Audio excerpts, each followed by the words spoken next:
Line 24 में आपका स्वागत है। मैं हूं आपके साथ साहिबा सिंह। मकर संक्रांति के मौके पर पटना के फुलवारी शरीफ स्थित सुधा डेयरी ने खास तैयारी कर रखी है। आपको बता दें कि इस साल भी राजधानी पटना सहित पूरे बिहार में दूध और दही की कमी महसूस नहीं होगी। डेनमार्क के जोरन के साथ सुधा डेयरी बिहार में मीठी दही परोस रहा है। साथ ही आपको बता दें कि इसके लिए सुधा डेयरी ने 1 माह पूर्व से ही तैयारी शुरू कर दी है। सुधा डेयरी के नए एमडी रुपेश राज ने खुद कमान संभाल रखी है और लोगों की जरूरतों को ध्यान में रखकर सुधा डेयरी ने मकर संक्रांति के पहले से ही इसकी अपनी स्टॉक बढ़ा दी है। डेयरी के एमडी रुपेश राज की माने तो इस बार भी पटना में ग्राहकों को दूध के साथ दही की कोई किल्लत नहीं होने दी जाएगी। इस बार पटना डेयरी प्रोजेक्ट ने मकर संक्रांति के लिए 31 लाख लीटर दूध की बिक्री का लक्ष्य रखा है। पिछले साल सिर्फ 24 लाख लीटर दूध की खपत मकर संक्रांति के समय हुई थी। खपत को देखते हुए इस बार 9000 किलोग्राम दही बेचने का लक्ष्य रखा गया है, जो कि पिछले बार की खपत की अपेक्षा में 50,000 किलोग्राम अधिक है। लोगों की मांग को देखते हुए 1 किलोग्राम के जार को लाया गया है, जो लोगों के छोटे परिवार के लिए सुविधाजनक होगा। उसके अलावा 100 ग्राम, 200 ग्राम, 400 ग्राम के दही कप में मिलेंगे, जबकि 500 ग्राम दही पाउच में उपलब्ध रहेगा। साथ ही 2 केजी, 5 केजी, 16 केजी और 18 केजी जार में दही मिलेंगे। इसके अलावा 25,000 किलो पनीर और 20,000 किलो तिलकुट भी बेचने का लक्ष्य रखा। जैसा जानते हैं कि सुधा और सुधा परिवार और पटना डेयरी प्रोजेक्ट के लिए मकर संक्रांति का त्यौहार जो है काफ़ी महत्वपूर्ण त्यौहार होता है और इस वर्ष भी हम अपने सभी स्टाफ और सभी सहकर्मी के साथ मकर संक्रांति की तैयारी में जुटे हुए हैं। इस बार हमने लक्ष्य लिया है 31 लाख लीटर दूध को सप्लाई करने का।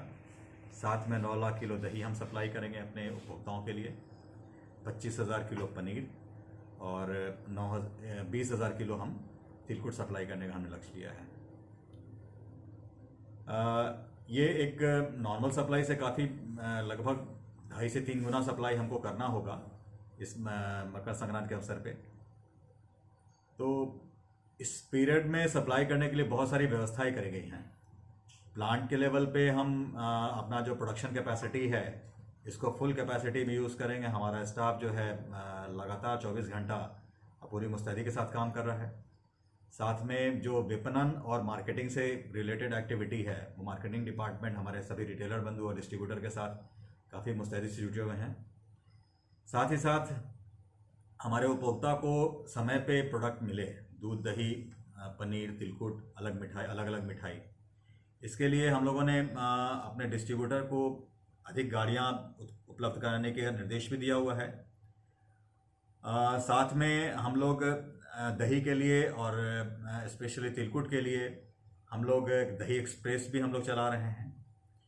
अलग अलग पटना के अलग अलग 5-6 स्ट्रेटेजिक लोकेशन पे हम लोगों ने अपना सुधा का दूध का टैंकर भी रखा हुआ है कि अगर किसी वर्ष किसी उपभोक्ता को पैकेट का दूध समय पर नहीं उपलब्ध हो पाता है, उनको और भी दूध की ज़रूरत होती है, तो टैंकर में दूध जो है हम लोग लूज मिल्क रखे हुए हैं और उसको वो किसी भी समय जा करके कुछ 5 या 6 स्ट्रेटेजिक लोकेशन पे वो उनको लिया जा सकता है, उनके द्वारा लिया जा सकता है। इस बार दही कहाँ से जो ये जोरन आया है सर?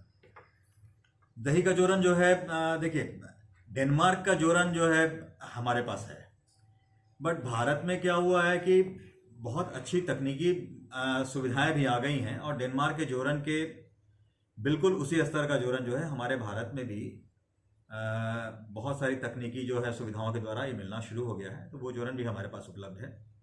तो आप इस बार देखेंगे कि कुछ बेहतर क्वालिटी का दही बाजार में आपको मिलेगा। सिर्फ जोरन ही नहीं, अच्छे दही बनाने के लिए और अच्छा प्रोडक्ट कंज्यूमर को अवेलेबल कराने के लिए cold chain, manufacturing ability, processing क्षमताओं को बढ़ाना, ये सारी व्यवस्थाओं पे पिछले समय में काफ़ी काम हुआ है। पिछले 1 साल में हम लोग अपनी कैपेसिटी को भी इम्प्रूव किए हैं। कोल्ड चेन लेवल पे भी, मार्केट लेवल पे, रिटेलर लेवल पे हम लोगों ने भी कोल्ड चेन के लिए बहुत सारी सुविधाएं दी हैं अपने रिटेलर को।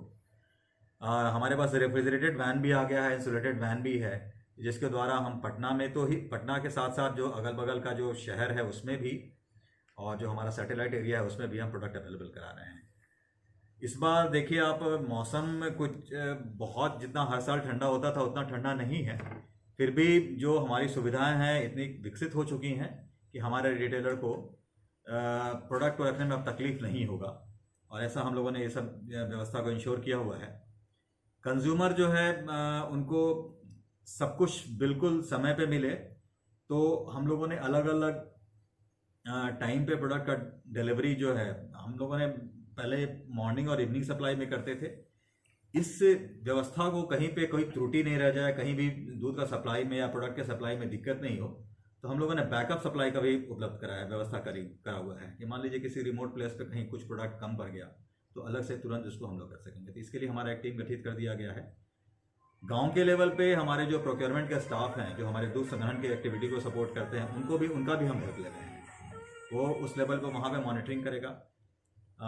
मॉनिटरिंग में उपलब्धता तो निश्चित कराया ही जाएगा, साथ में ये भी प्रयास किया जा रहा है कि कहीं पे किसी भी कस्टमर को किसी भी अवांछित व्यक्ति जो ओवर चार्जिंग करने की कभी कभी ज़्यादा कोई पास में शिकायत आई थी वो नहीं हो।